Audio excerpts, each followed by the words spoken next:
from a historic town in Old England, we next head to a historic fort in New England. In the early 19th century, a young soldier named Edgar Allan Poe was called to duty at a military outpost in Boston, where he just couldn't resist getting wrapped up in a most chilling legend.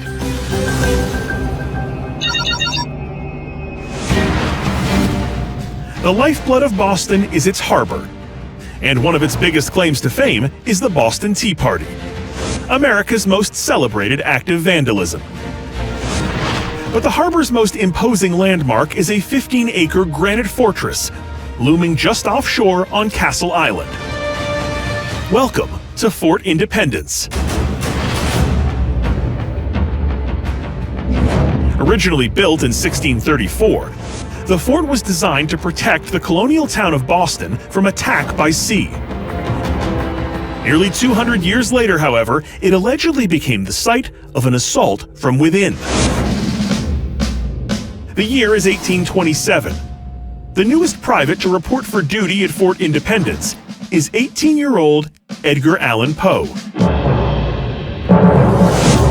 No one knows this old fort and the legend behind it better than Boston historian Sean McQuaid. Poe joined the Army because he had no choice.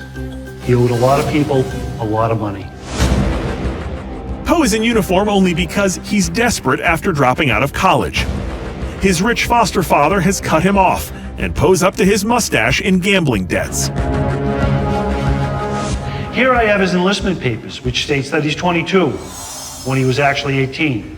Most likely to avoid having to get permission from his parents to join the military. He also used a phony name, Edgar A. Perry, most likely to cover his identity to avoid debtors.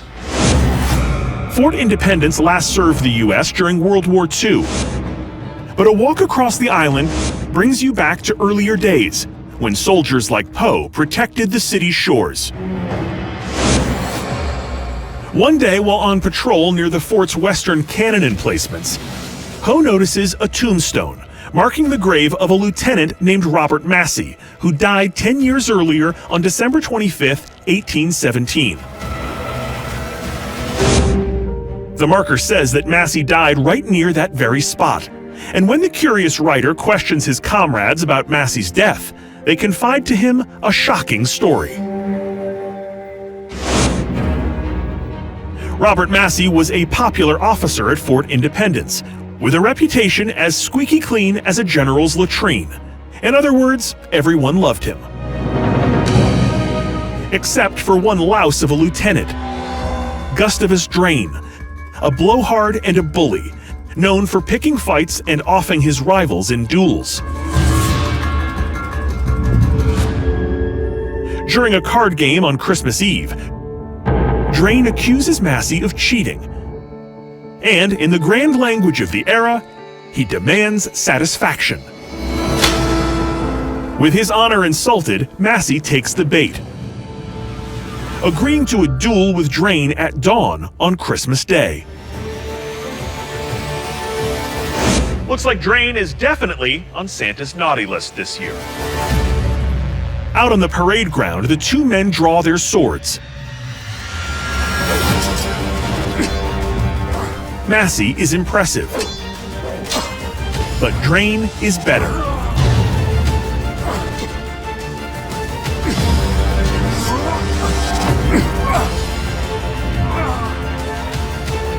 A quick thrust,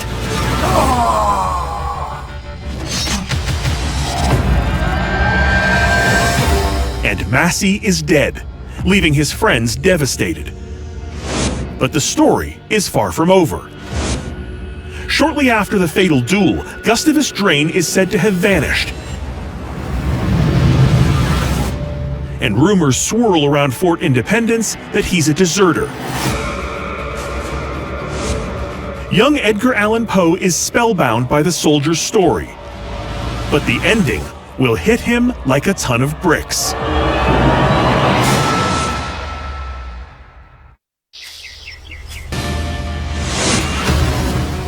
Boston's Fort Independence is said to hold a grisly secret.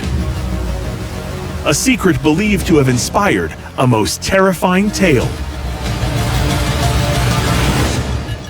In 1827, 18-year-old Edgar Allan Poe hears a story about a duel that took place at the fort 10 years earlier, where the well-loved Robert Massey is slain by hated Gustavus Drane.